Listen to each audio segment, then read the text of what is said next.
Hello friends, नमस्कार दोस्तों। मैं आप सभी का फिर से स्वागत करता हूं अपने YouTube चैनल ट्रेडिंग टर्टल्स पर। मैं आशा करता हूं कि आप सभी अपने घर में सुखी एवं स्वस्थ होंगे। तो चलिए आज की शुरुआत करते हैं। तो आज हम क्या डिस्कस करने वाले हैं फ्रेंड्स?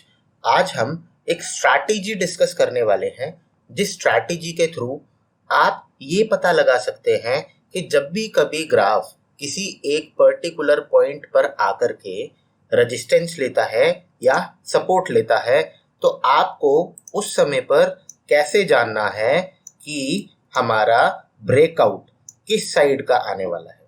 तो बेसिकली मैं क्या कहना चाहता हूँ, लेट अस से कि ये हमारे दो लेवल ग्राफ में मेंटेन्ड है और ग्राफ इस तरीके से इस रेंज के अंदर अभी कुछ समय बिता रहा है। तो उसके बाद हमें जानना ये है कि मुझे ब्रेकआउट इधर का मिलने वाला है या मुझे ब्रेकआउट नीचे की साइड का मिलने वाला है। फ्रेंड्स, आज हम इस पर्टिकुलर टॉपिक को ब्रीफली देखने वाले हैं। अच्छा, इसमें हम इंडिकेटर्स कौन से यूज करेंगे? इसमें हम यूज करने वाले हैं RSI इंडिकेटर का, और ये जानने वाले हैं कि बुलिश डाइवर्जेंस आखिर में होता क्या है।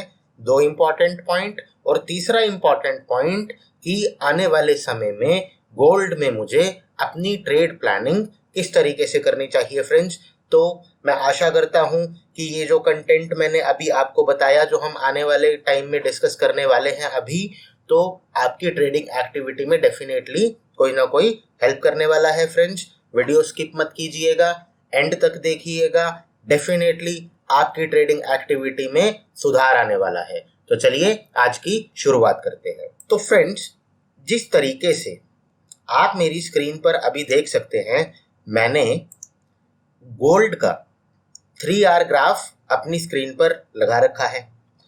तो जैसे ही हम गोल्ड को 3R में देखते हैं, मुझे एक बात समझ में आ रही है कि पिछली 5-10 कैंडल्स से जो ये वाली कैंडल है, मैं एक बार आपके लिए ये ड्राइंग क्लियर कर देता हूं और मैं आपको मार्क करके दिखाता हूं। फ्रेंड्स, जो ये कैंडल है, जो हमारी ये वाली रेड कैंडल है, अगर आप बाकी सभी कैंडल्स को देखें, यानी कि अगर मैं ये लेवल और ये लेवल मार्क कर दूं, तो मुझे साफ साफ ये समझ में आ रहा है फ्रेंड्स कि इस पर्टिकुलर कैंडल, यानी कि इस कैंडल के अंदर बाकी सारी कैंडल्स की बॉडी इसी के अंदर तो क्लोज हुई और अभी तक कोई भी कैंडल सक्सेसफुली ऊपर की तरफ और नीचे की तरफ ब्रेक नहीं कर पाई। फ्रेंड्स, तो अब इसका क्या मतलब बनता है? इस फेज से मुझे क्या समझना चाहिए? फ्रेंड्स, बेसिकली ये जो पर्टिकुलर फेज होता है, ये फेज एक इनडिसीजन टाइप का फेज होता है। इनडिसीजन से मेरा कहने का क्या मतलब है? इस समय में मार्केट में एक डाइसीनेस बनी हुई है कि अभी गोल्ड के प्राइस को और उछालना चाहिए या गोल्ड का प्राइस अभी भी कंपैरेटिवली महंगा है, तो इसमें और करेक्शन आना चाहिए। अभी बेसिकली बायर्स और सेलर्स के बीच में एक इनडिसीजन चल रहा है। फ्रेंड्स, अब जैसे ही ये इनडिसीजन किसी एक डिसीजन पे आएगा, अब इनडिसीजन से डिसीजन पे आने का मतलब, लेट अस से कोई इवेंट होता है या कोई भी पॉलिटिकल एक्टिविटी या कोई भी ऐसी न्यूज़ जिससे गोल्ड के ऊपर या गोल्ड के प्राइस के ऊपर फर्क पड़ता है, तो उस समय पर क्या होगा फ्रेंड्स? उस समय पर या तो गोल्ड का प्राइस उस करंट टाइम के हिसाब से सस्ता होगा तो लोग बाय करना शुरू करेंगे, या गोल्ड का प्राइस उस समय पर उस पर्टिकुलर ये न्यूज़ या इवेंट की वजह से महंगा होगा तो लोग गोल्ड को बेचना शुरू करेंगे। तो उस समय पर एक रैली आने के अच्छे चांसेस रहते हैं। फ्रेंड्स, तो चलिए, ये तो हो गई डिस्कशन गोल्ड के अराउंड और इस पर्टिकुलर सेटअप का हमारे ग्राफ में मतलब क्या है।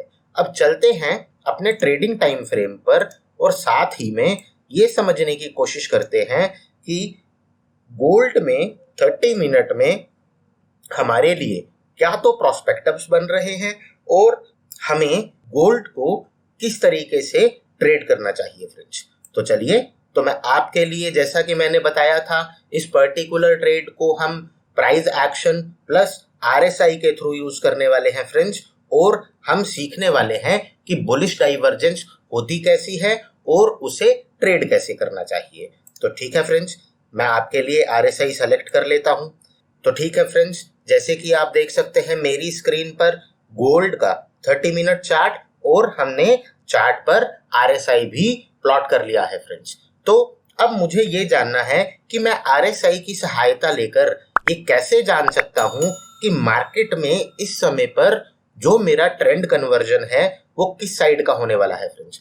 तो इस स्ट्रैटेजी का सबसे पहला रूल क्या है फ्रेंड्स? इस स्ट्रैटेजी का सबसे पहला रूल है फ्रेंड्स कि price must be in range from some time.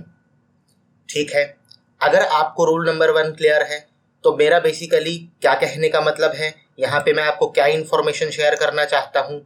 जो मैं इंफॉर्मेशन आपको शेयर करना चाहता हूँ उसका सिंपल मतलब ये है कि मेरा प्राइस एक लेवल पर मल्टीपल टाइम आया होना चाहिए और ऊपर भी इसने कुछ ऐसी ही एक्टिविटी की होनी चाहिए फ्रेंड्स। तो इसने ऊपर की साइड एक रेजिस्टेंस बना रखा हो और नीचे की साइड एक सपोर्ट बना रखा हो फ्रेंड्स। तो ये मेरी प्राइम कंडीशन है। ये स्ट्रैटेजी मुझे उन्हीं ग्राफ में इस्तेमाल करनी है जहां पर इस टाइप का सिनेरियो बन रहा है फ्रेंड्स। तो चलिए, अगर ये पॉइंट भी आपको क्लियर है तो अपने अगले पॉइंट पर चलते हैं। अब दूसरी इंपॉर्टेंट बात मुझे क्या देखनी होती है फ्रेंड्स? दूसरी इंपॉर्टेंट बात मुझे ये देखनी होती है जो मेरा लो था। अगर इस ग्राफ में मैं देखूं तो ये लो था, इस लो के बाद प्राइस यहाँ पर आया, एक हल्का फुल्का ब्रेकआउट नीचे देने की कोशिश की और उसके बाद ऊपर निकल गया फ्रेंड्स। तो मुझे बेसिकली करना क्या है, मुझे इस लो से अपना ये वाला लो कनेक्ट कर लेना है फ्रेंड्स। और उसी सेम टाइम पे अगर आप RSI की वैल्यू देखें तो RSI लगभग यहाँ कहीं था फ्रेंड्स। और अगर मैं इस समय की बात करूं तो RSI लगभग यहाँ कहीं था फ्रेंड्स। अब मैं जब इन दो लो को जोड़ करके देखता हूं तो जो मेरी स्लोप है फ्रेंड्स, अगर आप इस ग्राफ की स्लोप देखें तो आपको साफ समझ में आएगा जो ये वाला पॉइंट है, ये पॉइंट इससे ऊपर यानी कि इसकी हायर वैल्यू से ही ऊपर बढ़ गया फ्रेंड्स। तो इसका क्या मतलब हुआ? इसका सीधा सीधा मतलब ये हुआ जबकि प्राइस ने इस लो के कंपैरिजन में एक नया लो बनाया था फ्रेंड्स, लेकिन उस केस में RSI ने नया लो नहीं बनाया फ्रेंड्स, RSI ने एक हायर लो बनाया, जिसका क्या मतलब था कि प्राइस स्ट्रेंथ ले रहा है। तो ठीक है फ्रेंड्स, अगर ये पॉइंट आपको क्लियर है कि जबकि प्राइस ने एक लोअर लो लगाया था लेकिन उस केस में RSI ने एक लो लगाया तो जरूर, लेकिन वो प्रीवियस लोअर से ऊपर था फ्रेंड्स। ठीक है, तो मुझे साफ समझ में आ रहा है। अब RSI प्राइस में स्ट्रेंथ इंडिकेट कर रहा है फ्रेंड्स, प्राइस की स्ट्रेंथ बढ़ रही है। यानी कि अब क्या ये क्लियरली हमें क्या इंडिकेट करता है फ्रेंड्स? ये क्लियरली ये इंडिकेट करता है कि प्राइस में ऊपर के ब्रेकआउट आने के चांसेस कंपैरेटिवली ज़्यादा है फ्रेंड्स। तो अब मुझे ध्यान किन बातों का रखना है? जब मुझे ट्रेड प्लान करना है तो मुझे किन चीज़ों का ध्यान रखना है, मुझे अपनी एंट्री किस तरीके से बनानी है फ्रेंड्स, अब मैं वो आपके साथ डिस्कस कर लेता हूं। तो सबसे पहले हम अपनी स्क्रीन से इंडिकेटर हटा देते हैं ताकि हमें समझने में सहायता रहे। अब ये मेरा प्लेन ग्राफ है फ्रेंड्स गोल्ड का।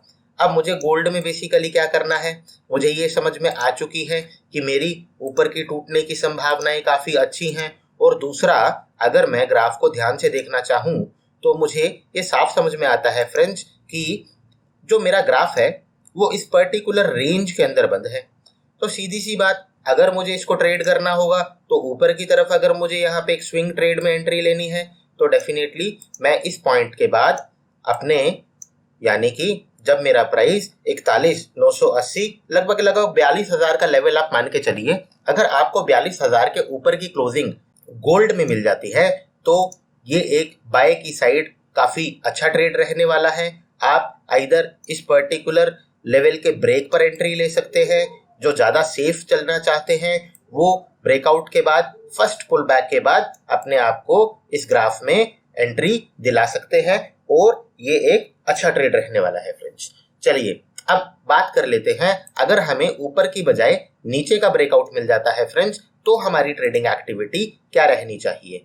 तो उस केस में हमें क्या करना है फ्रेंड्स, हमें ध्यान रखना है इस पर्टिकुलर प्राइस का, यानी कि 41,600 के नीचे अगर मुझे कंफर्टेबल ब्रेकआउट मिल जाता है फ्रेंड्स, तो दूसरी इंपॉर्टेंट बात जो समझने की इस ग्राफ में है वो ये है फ्रेंड्स कि ये ग्राफ ऑलरेडी एक डाउन ट्रेंड में है फ्रेंड्स, और यहाँ पर थोड़ा रेस्ट लेने के बाद दो ही पॉसिबिलिटीज है, या तो ये अपना डाउन ट्रेंड कंटिन्यू करेगा फ्रेंड्स, लेकिन जिस तरीके से अभी हमें स्ट्रेंथ इंडिकेट कर रही है और हम मानते हैं कि हमारे सेटअप के अकॉर्डिंग अगर मुझे ऊपर का ब्रेकआउट मिल जाता है फ्रेंड्स, तो ये एक रिवर्सल भी हो सकता है।